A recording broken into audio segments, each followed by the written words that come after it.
Good evening, everybody. Welcome to the Town of Cicero Planning Board meeting. My name is Mark Morzullo. I'm the chair of the board. I'll take attendance, starting with the board members. Mr. Rosito. Present. Mr. Abbey. Present. Mr. Snyder. Present. Mr. Bloss. Here. Mr. Maurizio. Here.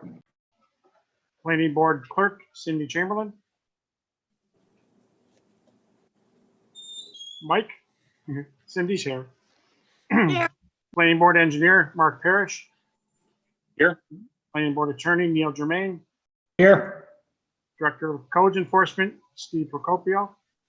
Present. And our town board members, Nancy White, who is our liaison, and Judy Boyke. They have a meeting tonight and may be attending our meeting shortly. With that, would you please join us at the Pledge of Allegiance? Mr. Snyder, would you lead us off, please? Pledge allegiance to To the the flag flag of the United States of America, Republic, to the republic which stands Stands one nation, one nation, under God, indivisible, indivisible, with liberty and justice for all. justice for all. Thank you. As always, the planning board welcomes public comment on any active application that's currently before the board. Due to the fact that this meeting is being conducted virtually, any comment should be submitted in writing to the Code Enforcement Office. You can submit those written comments by email, fax, or postal service, and the information for those addresses you'll find on the town website. Next, we'll approve the minutes of the meeting from November 18th. Everybody's received a copy. Any questions or comments? We have a motion for approval. Motion to approve. Second. Motion by Mr. Abbey, seconded by Mr. Rosito. Mr. Rosito. Yes. Mr. Abbey. Yes. Mr. Snyder. I'll abstain, was absent last meeting. Mr. Bloss. Yes, And I vote yes. Motion carries. And we'll move on to the first item on our agenda. This is for Serenity Living in the Hamlet. For property at 9592, 9598, and 9610 Brewton Road. And this is a proposed mixed use for apartments and commercial. The applicant is here. Good evening, Tim Coyer, Ianuzzi and Romans Land Surveying. If you remember, the last time we were here was just after we got our approvals for the variance for the lot frontage. We had added an additional building on the south side of the property with some parking. At that time, we were going over the 1 acre disturbance for the SWIFT requirements. So we got an engineer on board. That's basically what we've been doing since then. We got the engineer on board and satisfied all the engineering and all of Mark's comments before we wanted to come back in front of the board. The three main things really that have changed on the plan since you last seen it, per Mr. Snyder's comments, we added some parking behind the southerly apartment building on the what would be the east side of the parking lot. We did add some picket fence on the front of the buildings per the Hamlet code with some landscaping in the apartment buildings. And we added a monument sign that's out front that will be exterior. Those are the three major changes that have happened since the last seen the map. Other than that, I don't think there were any other comments from the board, and we wanted to make sure we had all Mark's comments and concerns addressed before we came back in front of the board. That's why it took us a little longer than we wanted to. Thank you for that. We'll go through and see if there's any additional questions from board members. Mr. Rosito. No, I'm all set. Thank you. Mr. Abbey. I'm all set also, thank you. Mr. Snyder. The only concern I had was, again, the parking was added to the, behind the yet to be additional building south. But if I look at the bubble you put around the area that would be in phase 2, I'm just wondering, is there enough parking based on, I think there's 2 or 3 apartments in the big building, plus you had commercial space on the first floor. I'm wondering if the parking that will be put in phase 1 is adequate. According to the code, the amount of parking would be adequate, but understand that some of the parking on the north side of the commercial building is for the commercial building itself. So some of the parking on the north side is for the commercial, some of the parking on the south side is for the commercial, and the residential for the commercial building as well.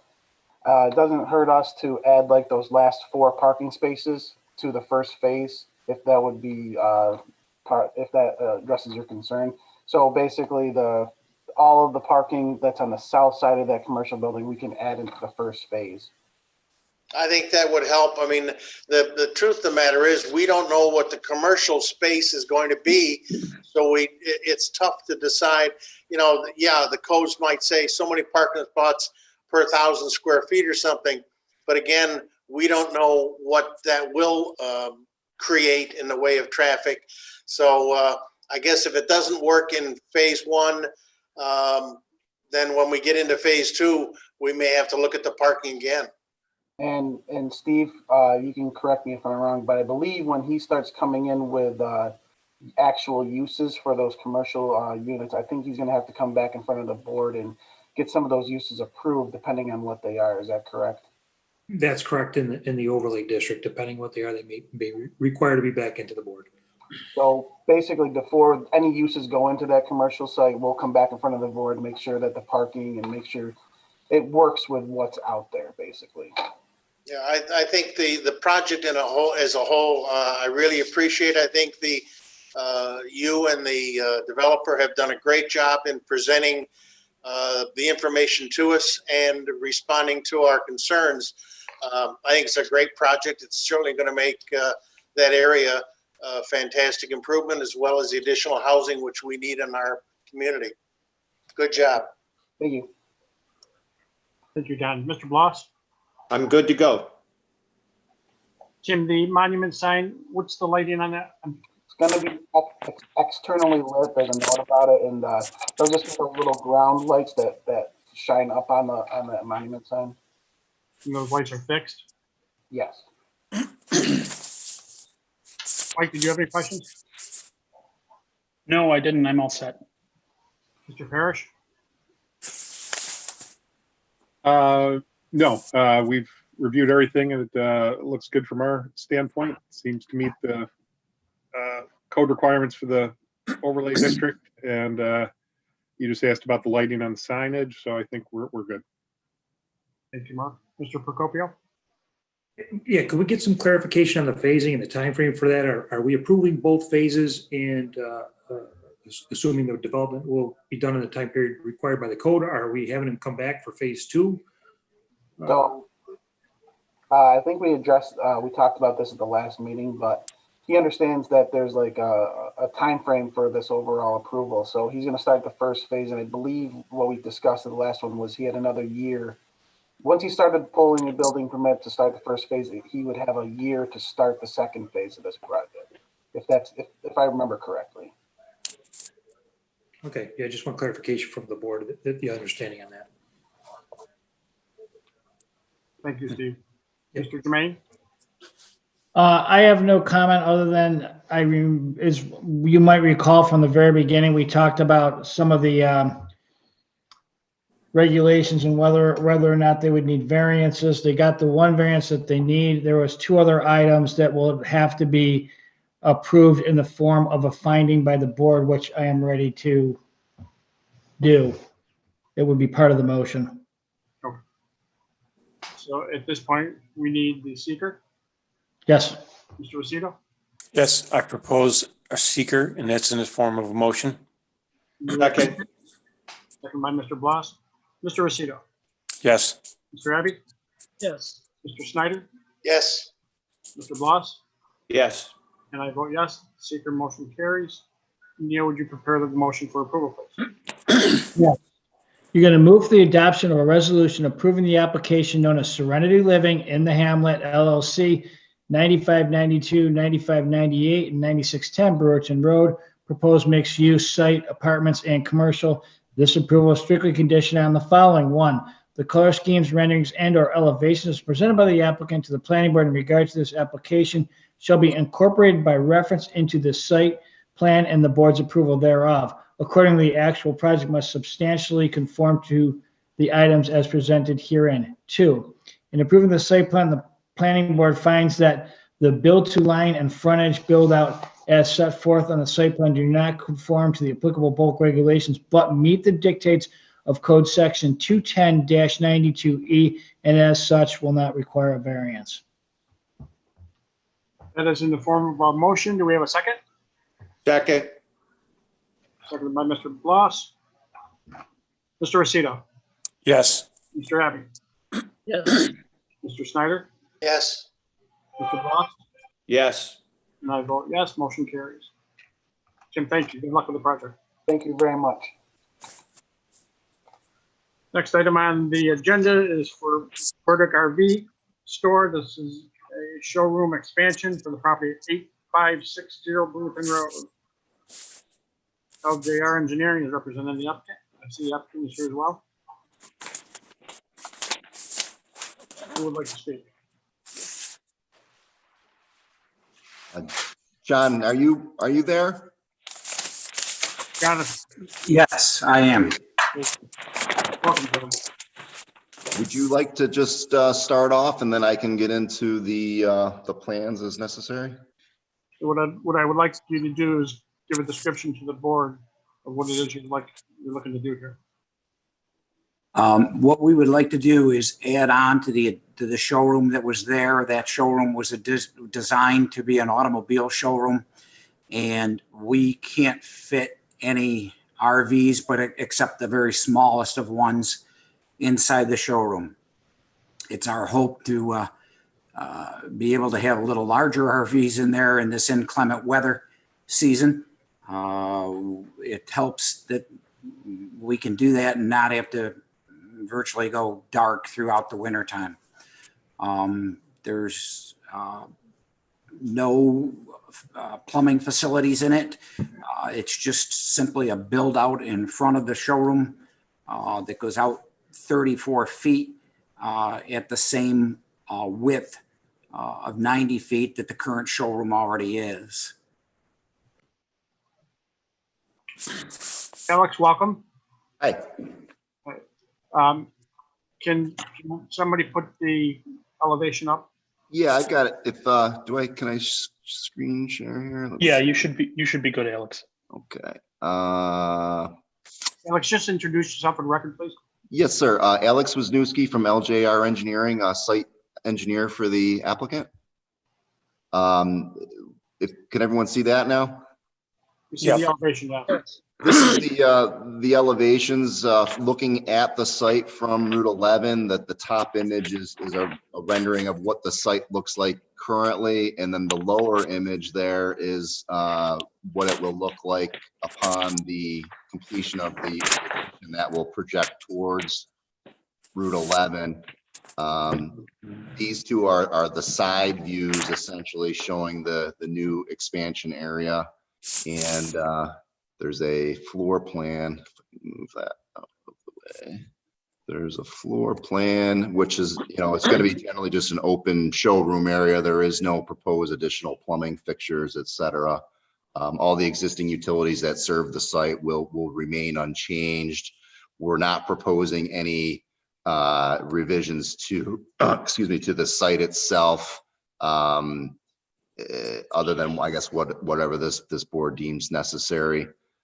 There's no changes to any exterior lighting, and any changes to the signage are really limited from, they're going to relocate the existing signage from the existing front of the building to the new facade, obviously. The projection of the new addition still meets the required front yard setback requirement of the code. And there's really no drainage impacts to speak of. Where this addition will be constructed it's currently paved asphalt, so there won't be any impacts to stormwater, and drainage patterns will be maintained. This is just an image of the site plan on an aerial, and if we zoom in, we're trying to demonstrate that there's, there's ample room to maintain access across the front of the building here, even with adding parking if necessary. I don't know to what extent Mr. Burdick intends to restripe, et cetera, but if necessary, certainly have the setbacks and width to do so. I'd be happy to try to answer any questions. Thank you, Alex. Mr. Rosito, anything? No, so all the asphalt remains the same and all the green space stays the same. Nothing's changing. That's correct. Thank you. Say, for the board members, the elevations, they were put in our mailboxes on Monday, so you may not have picked them up yet. You do have those at the town hall at this point. Mr. Abbey? I had a couple of questions. Welcome, John, by the way. It's a nice improvement, I'm sure. Are the showrooms going to be kept separate? It looks like there's a wall in between the cars and the RVs. That would be correct. They are separate. There is a separate walk-through door.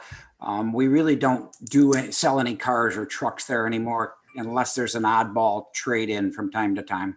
Okay. And on the roadside, outside for a display area, where you normally were displaying the smaller RVs, will that continue or they be inside and cars on the outside now? We put the parking in the front at the suggestion of the town, so for customer parking there. We rarely see more than 4 or 5 customers at a time, so there's more than ample customer parking there. And generally, customers come in, they circle around, and they park out in front of a unit they want to look at. They don't generally park in parking areas and walk all that distance. Okay. The reason I mention it because it measures 18 feet, and that's more of a car spacing than an RV. That clarifies that. Thank you. All right, thanks. Thank you, Chuck. Mr. Snyder? Yeah, a couple of questions. One, I take it that, well, first of all, is the display area that I guess is kind of south of your facility as we're looking at it here, that is all paved? That is correct. That's currently all paved. It was paved back when the Dodge dealership was there. Okay, so everywhere that a customer will be walking to look at units will be paved? There's a little bit of storage up closer to 81, but that's generally customer vehicles in for service or new unit, just rough storage. That is some stone, but everything where customers would be asphalt. Okay, will you be allowing also storage of vehicles over the winter on your site?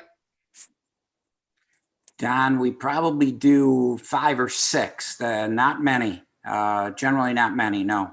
Well, I think the chairman will decide, but I think we might want to have that on the drawing for, and if you think that area might end up being expanded because rules in developments are getting tighter, you may want to block off an area that says, future storage, over winter storage. The other thing, of course, that I have concern about is there's no planting schedule or drawing. We're obviously trying to make Route 11 look a lot prettier than it does. So I'm hoping that we'll see in the near future some sort of a planning schedule for along Route 11.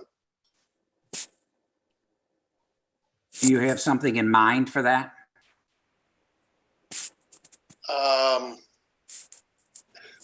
Yeah, but I'm not the arborist or horticulturist kind of guy. I just know that Mark has helped me out in this area a couple of times. He has a better feel for what, but we're obviously talking about colorful or low type planting. We don't obviously want something that's going to block your building or block the signs. And the last thing I have is right now, the way it's laid out, you have plenty of room to plow snow. So I don't see any concern with that. We've had some developers come in with such a tight site that there really is no place for snow. But I think your site is plenty big enough to take care of that problem. I'll leave the landscaping part to my fellow members. That's all I've got for now. Thank you, Donald. Mr. Bloss, No further questions.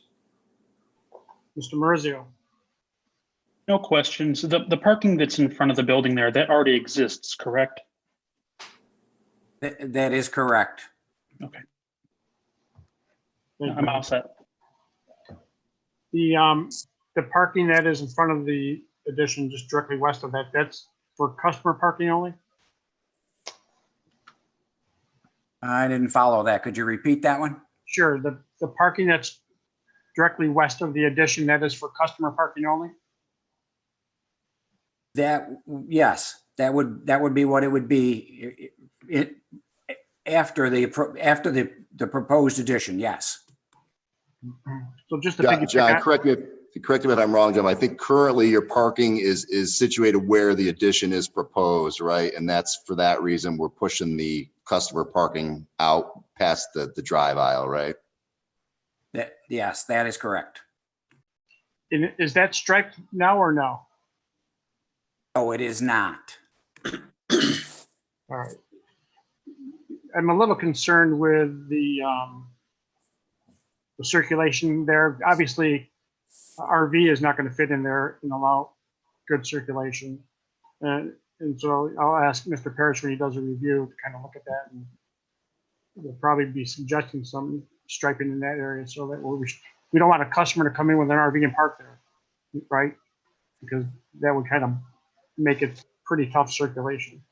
Oh, correct. No, we just want to be able to circle around the building with an RV hooked up to a vehicle. But no, Yeah. When customers come in to drop off an RV, they generally head to the back of the property. Right. So, Mr. Parrish, when you do review that, I'm kind of curious what you think of that situation. And I was going to mention landscaping as well, and I think we will rely on your experts to come up with some kind of a package along Route 11 to kind of dress that up. It looks nice, but I think some landscaping would help as well. So I would agree with that. And are you going to provide color schemes for the elevation? They're listed on the elevations.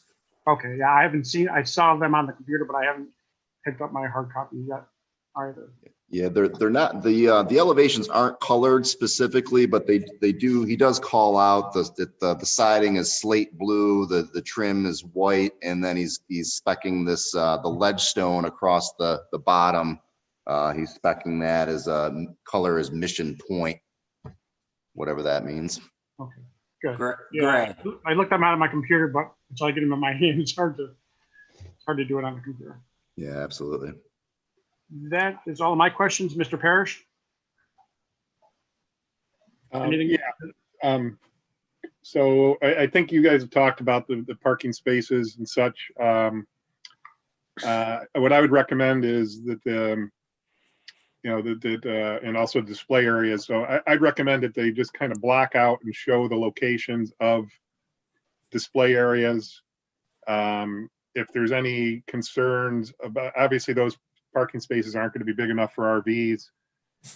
So if there is an area, maybe they can designate, for customer RV parking, that might be a good idea.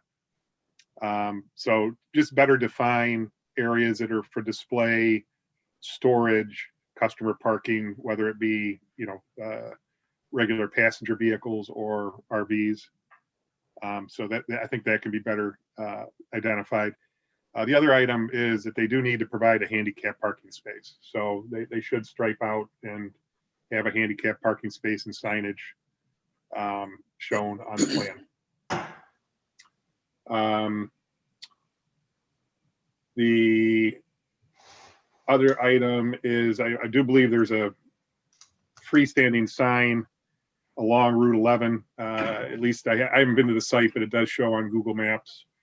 So if that's there, that should be shown on the plan, with some details, and it should be accounted for in the parking.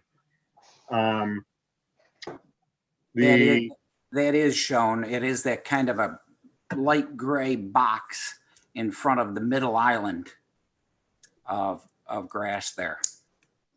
Light green.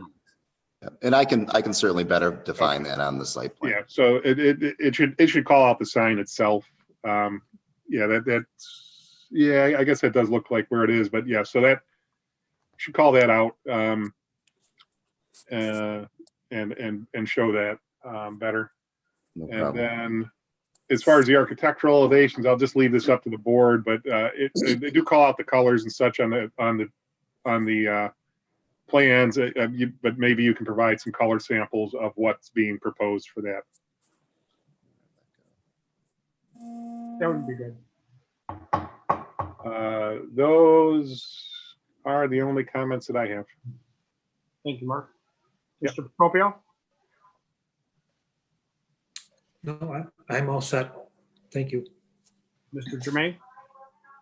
I would just amplify Mark's comments in that it's much better for us in terms of enforcement and actually understanding the site if it's well delineated areas of parking, display, storage. So the more delineation, the better off we would be, I would think.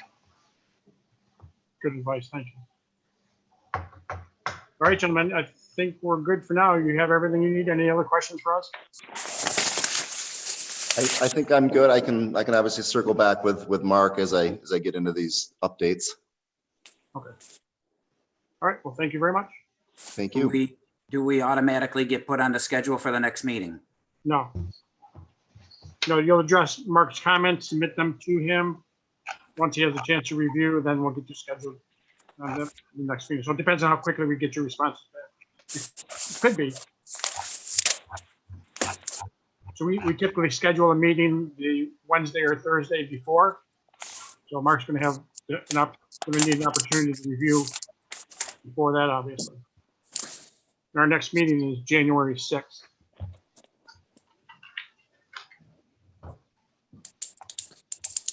Anything else? I'm all set. All right. Thanks. Have a good night. Thank you.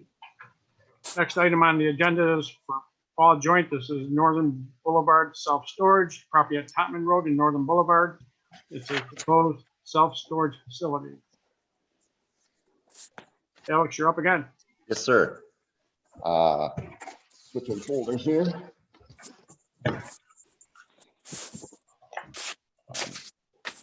Well, if you recall, we were before both your board and the town board for a zone change request for the subject site back in the summer. We did get an approval from agricultural zone to industrial zone that would allow for the proposed self-storage use. If you recall, there was 3 conditions that my client had agreed to as part of that zone change. One of which was that he would place a covenant on the use of the property that would run with the zone change, so that he would build only this self-storage facility under the new zone.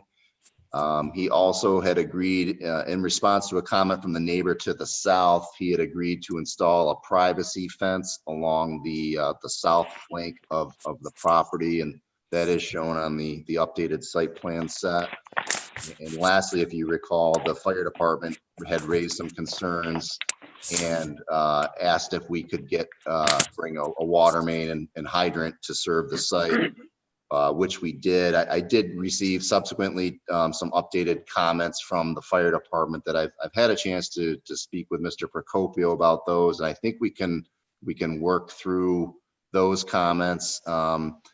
I guess the most significant of which was the request to he wants to place the hydrant near the entrance drive coming in from Northern Boulevard for obvious reasons, accessibility. The only problem from our perspective in doing that is then that would require a second fire hydrant to meet the required 4-foot separation requirement. So I anticipate we'll end up adding a new hydrant somewhere in this vicinity next to the driveway. And then I'm anticipating another hydrant somewhere in this vicinity. For what it's worth, I did just a quick analysis. What you see hatched in pink or red is what I would intend to designate as the fire access lane in response to the fire department's comments, and that would give them access to all the buildings within, you have to be 150 feet from that access drive. And we've got, if you can see, a template of their truck dimensions and have run that through the site, and that can maneuver through the site without any restrictions, meeting their turning radius requirements for that vehicle. So I think we're okay in regards to the fire lane and fire access concerns. We can address the concern relative to the placement of the hydrants. There was a comment that the access gate that's proposed, if you recall, which will be automated, that does need to comply with the fire department's requirements for an emergency access. So we do intend to coordinate that as necessary with the fire code official. There's questions relative to the flow rate, and that's still something we got to work out, I guess, as we move forward. I've got some information coming from Aqua, and I'm exploring some other potential options. So we can work that out as we progress, obviously prior to building permit issuance. Going back to the plan is very similar to what you saw when we submitted for zone change.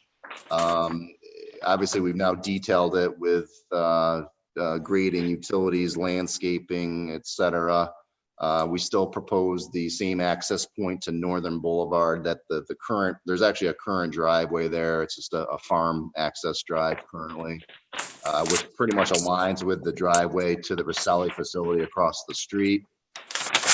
The stormwater is managed.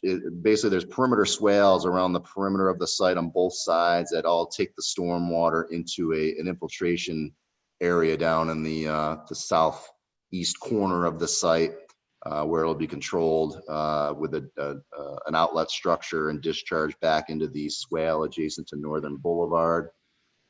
We do intend to bring power and water from Topman Road to the site via this utility access, or excuse me, utility easement. There is a freestanding sign proposed in the front of the site. I don't yet have the full details of the sign, but for now we're showing the location and meeting your setback requirement of the code. There was a lighting plan prepared for the site, and it's tough to see obviously on the screen, but if you zoom in, you can see that the lighting levels, all fizzle out to zero prior to the adjacent properties. So it's a pretty modest lighting plan. They're all LED fixtures. For whatever reason on the lighting plan, they did not include an image of the pole mounted. There's one pole mounted fixture to help illuminate the entrance here. And the image of that fixture isn't included on the sheet. These are building mounted fixtures here. And these are just the fixtures to illuminate the freestanding sign, similar to as Mr. Coyer had described in the previous session, just ground mounted that would shine and to illuminate the sign. There was catalog cut sheets submitted of all these fixtures as well, including the pole. And there's an isometric view of that same scenario. So it shows all the locations of the building mounted fixtures. You can see the pole mounted fixture at the driveway and then the fixtures that would illuminate the sign. As far as the building, I did submit a copy of the brochure from the manufacturer. I don't have specific architectural drawings for the 30 by 100 foot drawing, but if you look at this bottom image, I don't think it's his intent to have the end units. I think those will all be served on the long side, but we'll have a 30-foot dimension this way by 100 feet. So that's pretty representative of the size of the structure. But with the doors obviously being just on the facing sides. What else? We do obviously. Having a hard time hearing. There's a bunch of crackling going on, and it's really hard to hear what you're saying. Sorry, Yeah. that's me. Oh, okay. Thank you. Sure. Trying to think if you have any specific questions on any of the site plan sheets, I can obviously take you through that. There's a set of 7 drawings. This is the existing conditions, obviously before they did some of the tree clearing. But you see there's a substantial amount of wooded vegetation that will remain around the perimeter on the adjacent lots that will serve as a buffer to those adjacent landowners. And like I said earlier, we did respond to a request from the neighbor to the south to install a privacy fence along that flank.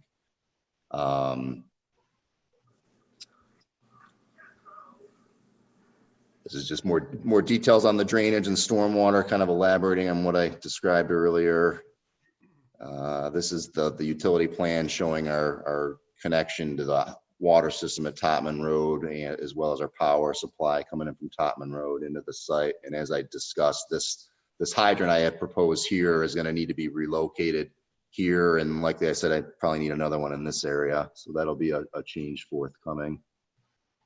The landscaping, I think, is shown on the, oh yeah, the landscaping is actually detailed on the site plan on this one.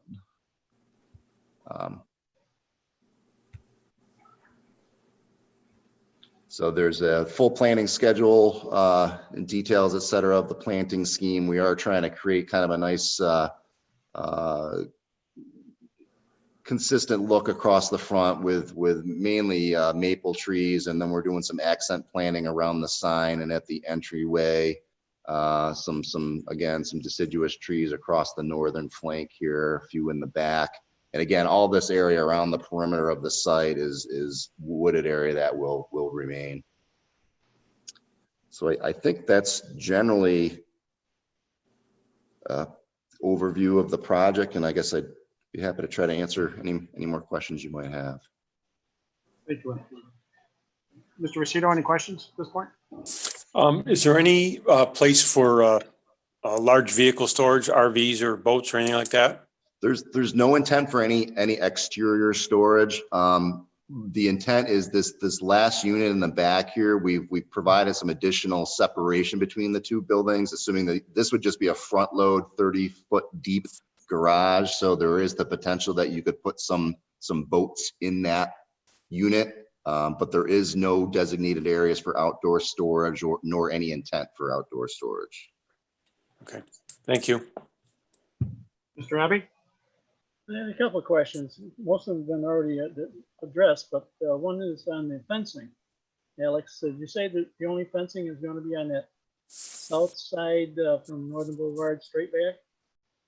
Actually, Chuck, we're going to have security fencing. The entirety of the site will be enclosed, and again, there'll be automatic gates that are controlled via a kiosk island as you enter. And the perimeter fencing, with the exception of the southern flank, all the other fencing would just be black coated chain link fence to just provide security. And we proposed a cedar shadow box fence along this southern flank. And I position it such that it'll be on top of the berm that encapsulates our stormwater facility to try to get the most elevation and then afford the most privacy to the neighbor to the south.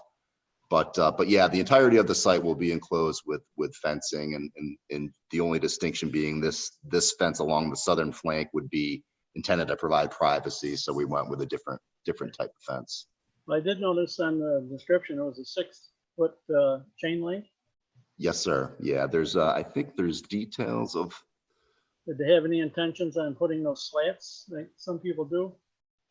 Not to my knowledge, and I did suggest to my client that that's typically not looked favorably upon by many municipalities. So they're, I think he wants it to be a nice looking facility. We went with this is the image of the chain link fence Right. here.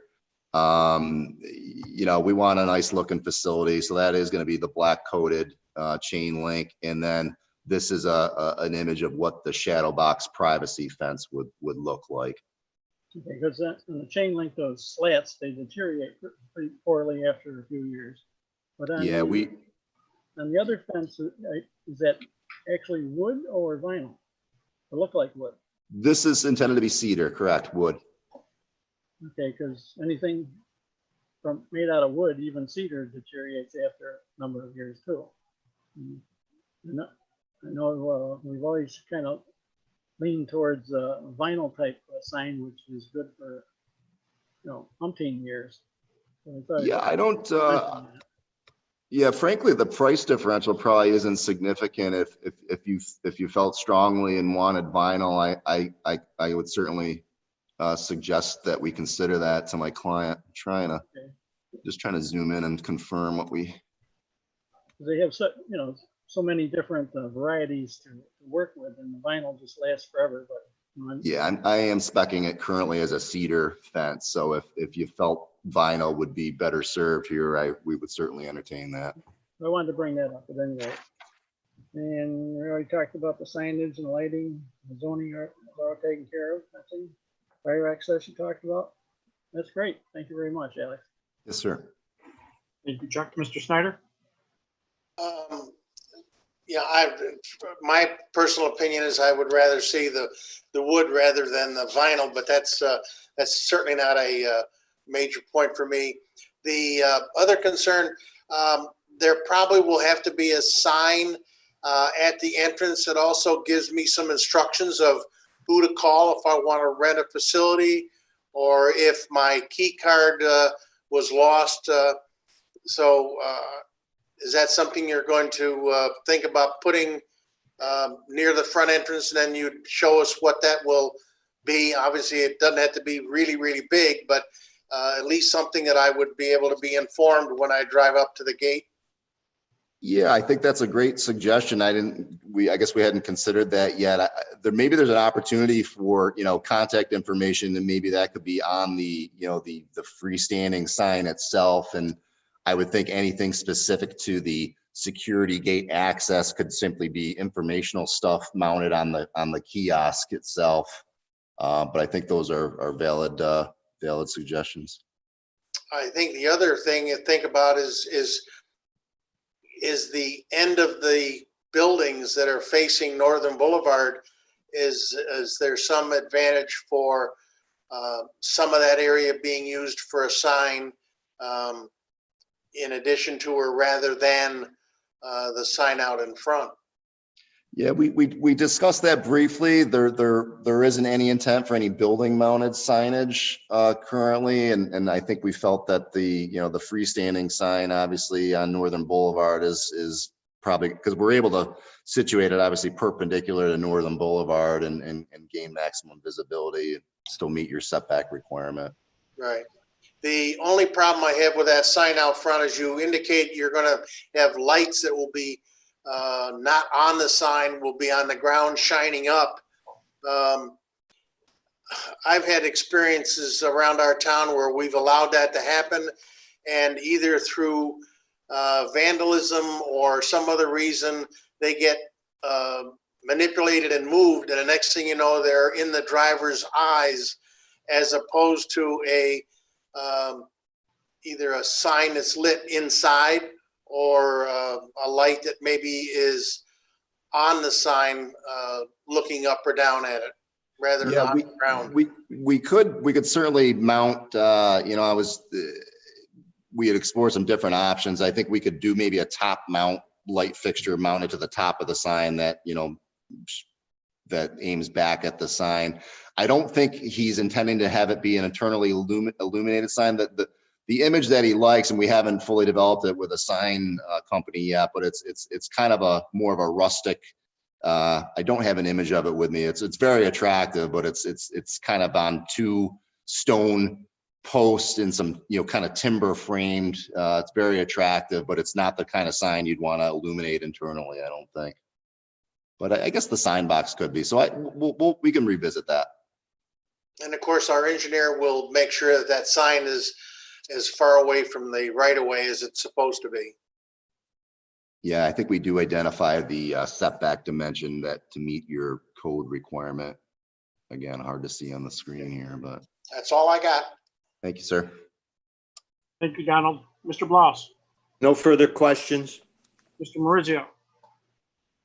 No questions. The one, I guess I do have a question. What's the light pollution like on these? Are the LEDs pretty straight down or Yeah, these we gonna get are they're again, it's kind of the standard now. Everything's again, these are just the images, these are just the units that shine on the sign. And like I said, I don't have the I don't know if you got hard copies, but we did submit the cut sheets of what the pole mounted fixture looks like. These building mounted fixtures are basically, they're projecting downward, they're flat lens, not they're not the old style lights that you see projecting outwards. And you can see, but based on the lighting levels, there's very limited spill light even going beyond the edge of pavement, let alone getting to the property lines. right? Ever since the town's been moving to LED, it's been much better driving around, especially at night with light bleeding from properties. And you can do a lot with the optics too, with these LED things too. Yeah. So they've come a long way from. But that's all I got. Thank you. Thank you. Yeah, that's a good question, especially along Northern Boulevard. And I rely on Mr. Parrish to study that plan pretty well for lighting. Alex, can you put up the map for the turning radius within the site, please? Yeah. So I see some darker red or pink, and then again, some the shaded area is really just intended to show what we would designate as the fire lane. And then if you look at zooming in here, so the fire department actually gave me this is, their wheelbase in length of the truck. We did a similar model for the town of Clay on another project, and the truck's very similar, but we're able to actually input those dimensions specifically and then drive this thing through the site. Now the red lines represent the actual tires of the vehicle. And then well, I guess they're all red, aren't they? The internal red lines are the tires themselves. This outer line you see represents the front bumper of the vehicle. So if there's overhang, so we're trying to make sure, obviously, they've got plenty of clearance to all the, there's really a couple of critical points here, this corner, that corner, these corners. And, so what I told my designer, is make sure that the vehicle tracks obviously stay on the edge of pavement or within the pavement. This projected overhang just shows how the front of the truck would swing out beyond that limit of pavement if it needed to. And obviously you can take that turn even sharper than what we show it. So the fire truck can maneuver around the entire site. Yeah, so this truck can come in and out and drive all the way through and around. And per their suggestion, we are going to relocate those hydrants to more strategic locations. And are you dealing with the fire department directly? I haven't yet. I know Mr. Procopio has been assisting with that dialogue, and I guess at some point, if I need to coordinate directly with them, we can certainly do that. Either way works for me, as long as we're having that dialogue. That's important for us. So it's good that you're working with them, and I appreciate that. Yes, sir. That's all the questions I have at this point. Mr. Parrish, anything at this point? No, nothing at this point. Alex and I spoke today about this, and he's working on stormwater plans and those types of things. And once we receive those, we'll do a review. So we're going to hold off on a review until we get the full submittal of the information. Thank you, Mark. Mr. Procopio? Yeah, I would just ask that the fact that there won't be any outdoor storage be noted on the plan, as we've done in other similar applications. And I'm also curious, I know Alex is outside of the one building you described the storage unit size on. What's the typical storage space in the rest of the buildings? So the buildings themselves are 30 feet wide, 100 feet long, and I believe there's going to be 10 bays on each side. So 20 units per building. Now you do have the option, obviously, with the internal walls. They don't have to both be 15 feet deep. So he might make some 20 feet deep on one side and maybe go shallow around the other. But I think generally that the standard size would be a 10 by 15 foot. So like around 150 square feet usually. Yeah. Okay, great. Thank you. Yes, Thank sir. you. Mr. Jermaine, anything? Alex, I don't think I've seen the covenants yet. So if at some point, could you give me a copy of those? Yeah, because that was, definitely. Yeah, because I do have a signed copy. Thought, in fact, I might even have it in here ready to pull up. But yeah, I do have that, Neil, so I can get that to you. Just send me it after it's recorded. Very good. Thank you. Thank you. Actually, I do have one more thing, probably just clarification for the applicant. There was some discussion about the fencing, vinyl and wood, and I know we require typically vinyl around dumpster enclosures. I don't recall what we do with fencing around the perimeter, so I don't know what other board members think, or Steve or Mark, if you have any input for the applicant, because you kind of heard two different things here. I'll just open the floor up. Well, from my perspective, Mark, I mean, there's certainly a lot of facilities in town that have wooden fences, around their perimeter. Yeah, that's big right. box store locations and others. You're right about the dumpster enclosures, but there has been used wood. You would utilize on other site plans. Mr. Parrish, any input on that topic? No, not really. I it's a matter of aesthetics and how well it's kept up. I don't really have an opinion. Other board members, so we can give the applicant direction? Mark, I just think that since they're proposing vinyl coated chain link fence, I think it'll disappear in the night, so to speak. And, I have a feeling there may be a few issues of plowing snow up against the fence, but generally that's not the way it looks here. So I would think the vinyl coated 6 foot high fence would be fine. Okay, I thought you were calling for wood. No, I wasn't calling. I'm calling for wood on this piece that we're doing down here and I don't understand that. If somebody southerly, there's nobody right along Northern Boulevard, so I would have thought someone that would be disturbed would rather see this wall done rather than the wall that we're doing. But that's, I wasn't involved in that conversation. So, but I'm just saying, wood fence if you want a solid fence, but I think the vinyl chain link is fine.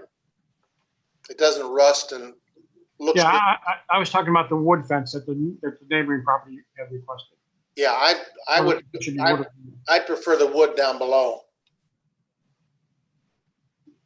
Yeah. I'm good either way. It doesn't really matter to me. All right, I just want to give him some clarification. It sounds like he did not do that. All right, that'll conclude this item on the agenda. We'll move on to the last one. This is for Syracuse Rust Proofing, the property at 6189 South Bay Road, the proposed automotive repair and or garage facility. Keplinger, Freeman and Associates are the representatives. Hi, good evening. This is Vincent with Keplinger Freeman Associates. I'll be covering 6189 South Bay Road, Syracuse Rust Proofing, otherwise known as ZBART. Just to give you some clarification, this is going to be the overflow area. I'm sure many of you are familiar with the other ZBART location further up the road. So this will be their overflow location. So employees, some of them when this business starts, will be brought over from that location. and help deal with some of the excess work that Z-Bar has currently going on. Site plan's pretty simple. Cars, the only building modification we'll be having is a new garage door Give me on 1 the. second. Can Sure. you get the map up? Yes, let me pull that up for you.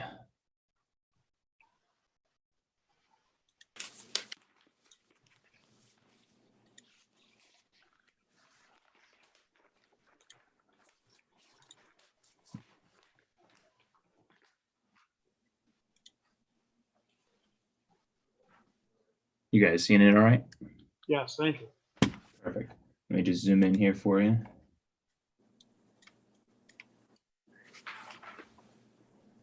So the one new door will be at the rear of the building to allow them to service their vehicles inside the building and then exit out into the service lot in the back and park them and move them around as need be.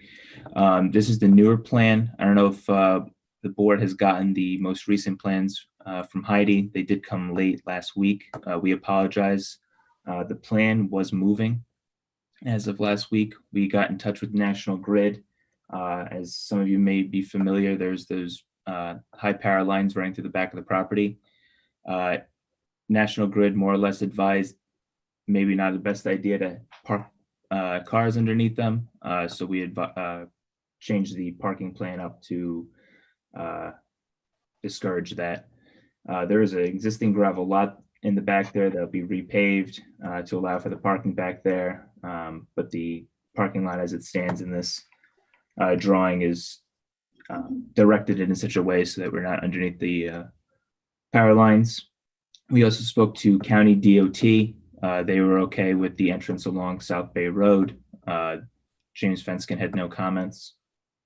In terms of other site plan improvements, they do, Z-Bar does need a dumpster, so there's one located at the back of the property. We ran it's not shown on here, but a garbage truck can pull along the side of the building and then back out. They do have access to the cars, so if anything needs to move, they can. I know there are concerns about snow plowing. The parking lot's fairly open and we have room to plow right off the sides of the parking lot if need be. There is, just so you guys know, one mistake in the parking count. It did say 33 spaces, but with the change from last week, we are at 21 spaces total for parking. With that, if you guys have any questions, I'll be happy to answer them. Thank you. Mr. Rosito?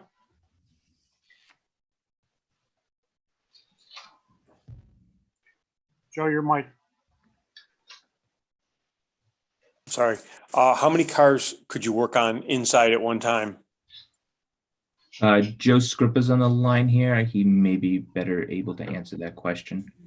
Yep. The intention in this facility would be a maximum of 6 cars. 6 cars? Yes. Okay. How many employees? I think they're starting with 4. Okay. Potential to move up to 6, but that would be with an expansion plan. Essentially what they're doing is dividing off their higher end services to this building, which would be like the plastic films that get applied to cars, accessories, things of that nature. Okay. Thank you. Thank you, Joe. Mr. Abbey? In regards to the employees, what I'm reading on the application is it says from 8 to 12, open 7 days a week. That might be a reflection of when we filled out the application across their entire business. They have 8 to 12 employees between the 2 buildings. So there'd be 4 to 6 at this location. Okay, this application was done November 12th originally. Yeah. I'd like to mention that we would like to, in the subject of landscaping, seems though basically the whole width of that property is basically open. So you can drive in at any point, any side. I would like to see a little bit of landscaping of sorts, and then defining an entrance, to your business. it would be much more attractive and, it'd be something that would look a lot better for the town of Cicero, too, as long as they're working on this project. It's a good time to do that. That'd be something to consider. Is it the intent to screen the north and south property or screen from South Bay Road? South Bay.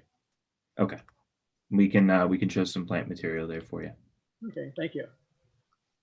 Thank you, Chuck. Mr. Snyder? Yeah, first of all, you gotta help me. I'm looking at this as though it is the Z-Bart that I know of now that's next to the car dealer that's across from what was gonna be a big bus storage. Is this somewhere else on South Bay? This is the former Suter and Suter building next door to the storage. Right off So this the is corner. across the street. Yes, it's the opposite side of the road, across from the Nona, is it Nona Mini Market? Okay, gotcha. The county has said, I don't know why you indicated the county didn't say there was any problem with the front, but the write-up that I've got says that you got to get with the DOT people, and basically I think there's no way they'd let you have as much driveway cut as you show on this drawing. I just don't think that'll happen. This is going to be the existing driveway. We don't have plans to improve the front. I did forward this plan to James Fenskin over at County DOT last week. We spoke briefly, and I do have an email I can forward to the town to confirm that he said there's, from their perspective, there's nothing for them to review. Well, one of the problems you're going to have is like where you have the 5 spaces, 5 parking spaces that would be facing on the south side, where you show that number 5, the line. I don't think you're supposed to be able to back out of a site and be in the entranceway. So there may be a concern for the actual location of those 5 spaces that are on the, well, it wouldn't be the south, it'd be the north side of your property. Yeah, there was a concern. Those were existing spaces. I can double back with James and just to clarify those areas with him. But he did look at the plan and he had no comments, but I'll be glad to reach out to him again and give you an update on what he says. Okay. I think that's all I've got for now. Thank you, Don. Mr. Bloss? No further questions. Mr. Maurizio? No comments at this time. I'm going to piggyback on the comments from Mr. Abbey and Mr. Snyder on the entrance and whether or not the county is going to recommend that entrance be more defined. I think typically we do, and I'll leave that to Mr. Parrish for his review, but you may very well see that the planning board is going to ask that entrance be more defined and not wide open like that. And can you kind of review with me the circulation? You show how that one vehicle goes through the building and around and out. So Yeah. that's a Suburban. So we went with the biggest car that they would possibly have in the lot. Car would enter, be serviced, and then either they'd park it in the service lot or it can make the turn to go around the building, so they can flip-flop the vehicles as need be and bring them into the shop and out of the shop. And obviously, as pointed out, driveway is large enough to pull out into South Bay Road. Is there a more specific circulation question you had, or? Yeah, so the driveway to the south, is that a 2-way or do vehicles have to go through the building to get to the parking in the back? Once again, this is mostly for them, so it would function as a 2-way. Obviously, you can see there's a very limited drive entrance here, right, with a lot. So it'd mostly be employees servicing it, but it would be technically a 1-way, defined by being only, I think it's 12 feet wide.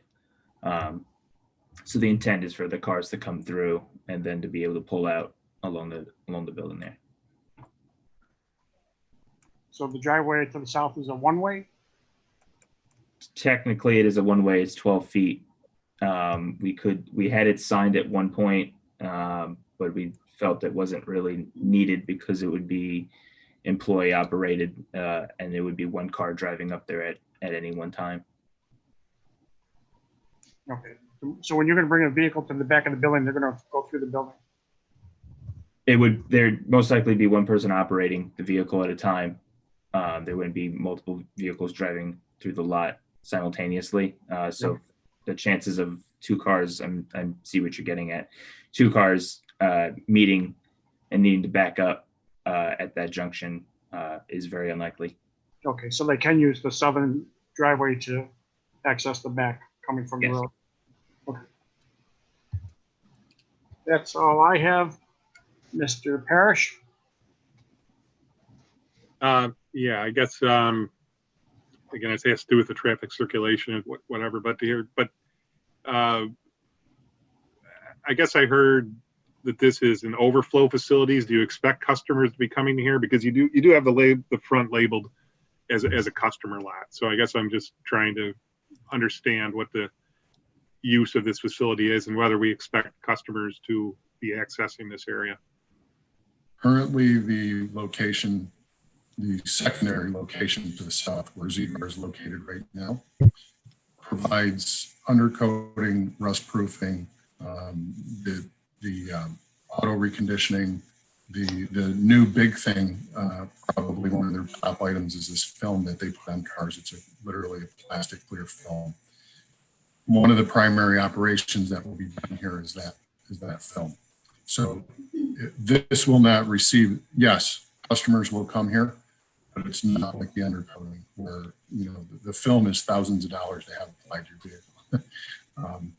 So that'll be one of the primary things, as well as accessories, tires, the inserts that go on pickup trucks, all those types of things. I'm sorry, not tires, but mud flaps, that type of thing. So you will have customers coming here? We'll have customers coming here, yes. Okay. So maybe we want to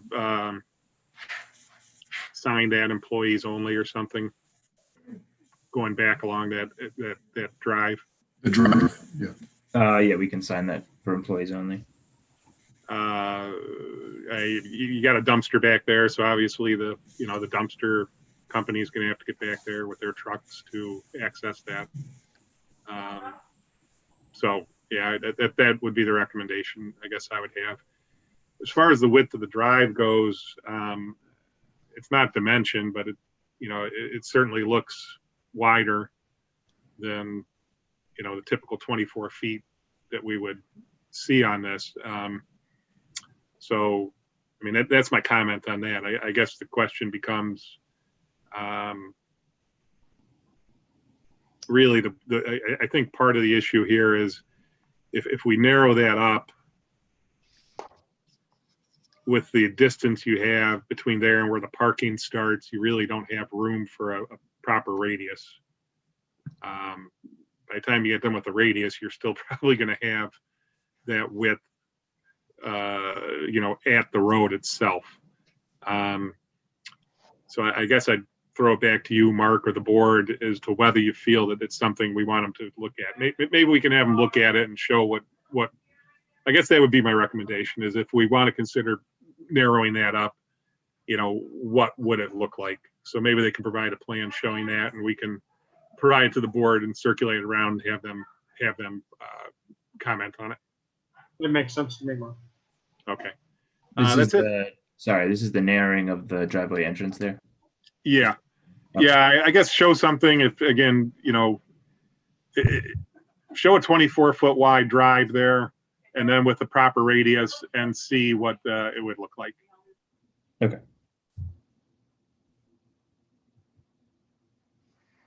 All set, Mark? Mr. Procopio? Yes, I think Vincent said the driveway on the south of the building is 12 foot in width.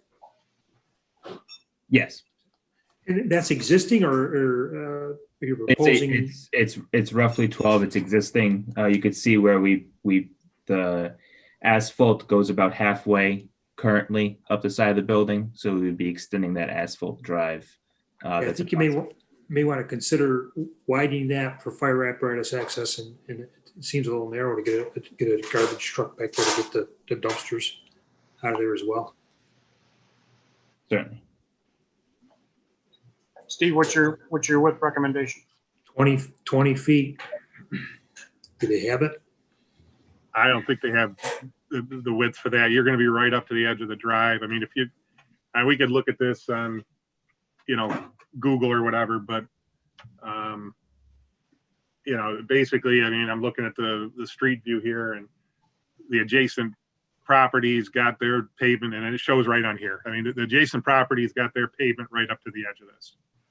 Yeah. And their bumpers are hanging onto the property. I mean, it's narrow. I mean, that's all there is to it. I'm getting at max maybe 18 feet before falling over the property line. 18. Is the northern part of this property encumbered, where a driveway could not go on the northern part? Just curiosity.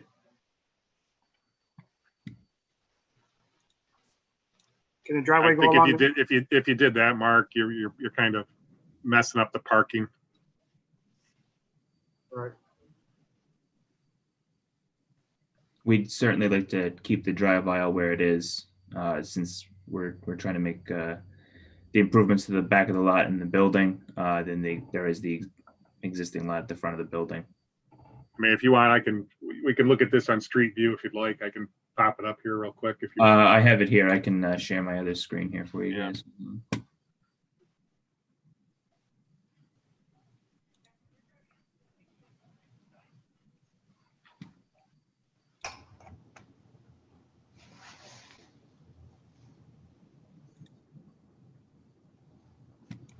Yeah, see that everybody can see. Yes, we can see. Yeah. Drop the. Yeah, there you go. Dropping it down. Okay. Yep.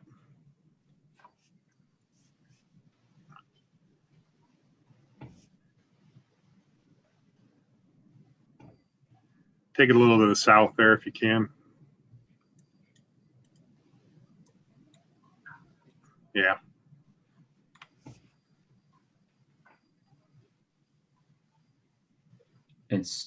We can certainly look at widening it there, but obviously there's concerns up against the building, and then it does fall off a little bit on the side there with the adjacent property owner.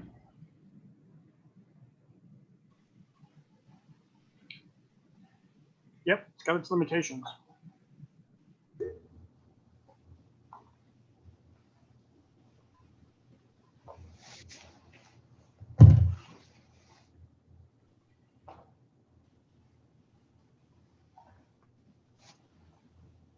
So, like I said, take a look, see what you can do. We're gonna want to make sure that the fire department's gonna be happy, as Steve mentioned, and the garbage trucks can get back in there.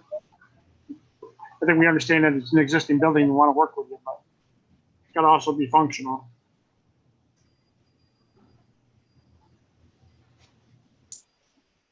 So we're going to end up, I'm presuming, presenting at least one more meeting, Oh, yeah. maybe more than one. It looks like it could potentially be more than one meeting, possibly 2 months. It may just be one more meeting, depending on what you submit and Mark's review, and then the board's reaction to that. Okay. Yeah. We're under, of course, time pressure, obviously the whole situation we're in with COVID and everything else. And unfortunately, in order to make the deal with the owner of the property, we had to begin paying rent this month. So we're a little bit time sensitive. Don't want to spend too much money coming into this without moving. Totally understand. My recommendation would be to get your response to Mr. Parrish as quickly as possible, and then I'll try and get comments out couple days here on this. I think we've covered the major items. I don't really see much else. I think the elimination of the use for underneath the, and I had not seen that plan, but the elimination of the use underneath the National Grid right away makes this a lot easier. Right. Thank you. Appreciate that very much. I think also, Mr. Chair, if you look at the picture that's up there right now, we can see how if we narrow the driveway to 22 feet, there'd be a way of making some landscaping additions to the site, so it wouldn't be so blah as we see it right now. Agreed. As Chuck mentioned, I agree. All right, anything else from anybody? I would. Oh, I'm sorry, Neil. I forgot. That's okay. I just wanted to point out that it does say in the county referral that they're going to give us, we should be looking for documented permission in place for the development in the Niagara Mohawk Power Corporation easement. Do you have documentation of that? Documentation of us to enter into the easement, or that there's a shared easement between the two properties? Yeah, Neil, Yeah. I think they changed their plan, Neil, to take their use out of that right away. Yes. Okay. If you're not in the easement area, then that's fine. Yeah, the previous plan extended into it, but the plan they're presenting tonight, which I had not seen until they presented it, takes the improvements out of that right away. Yes. Okay. Anybody else? Uh, All right, Simon, gentlemen. Very good. Thank you for your time. Thank you. We'll see you at the next meeting. Thank you. Thank you. That concludes the agenda items. Any discussion? Mark, I just have one comment. You know, you in your last meeting, you talked about the changes, which I think were very good to for extensions of proposals. And I know you asked Nancy White to present that to the board. And have we had any feedback from them yet? I see that Judy has arrived. I have had some conversation with a couple of the board members. There was some discussion, Neil, I don't know if you know or not, whether or not we are ready to move forward with these modifications or not. With what modifications to the? The approval of an extension of a site plan that's getting ready to expire. Right now, we're still, until they actually change the underlying statute, we're stuck with what we have. Neil, Neil, Judy Boyke. Judy. Do we have a final decision on the Article 78 where it has been closed so that we can go forward? You have a negotiated settlement which did not strike down any portion of our statute. Okay. So that the town is at that level is free to make any modifications that they so choose to that particular section. all right. So well, in that case, then I can say that because I also obviously involved myself. I spoke with John Karp, and I believe he has a written change to that. So what I'll do is I'll have him get a hold of you. Okay, that'd be great. Then I can take a look at it and bounce it around if you're looking for, what the, chairman and members of the planning board think. Right, if you could do that, and then because then we would be prepared to put it on the agenda come the first part of the year.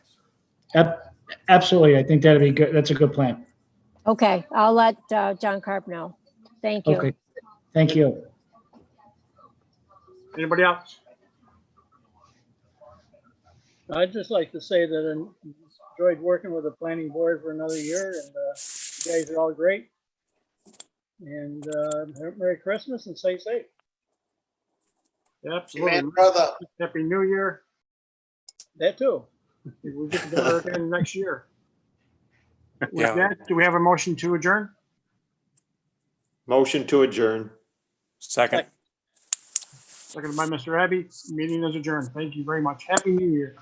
All right. Happy New Everybody have Year. good holidays.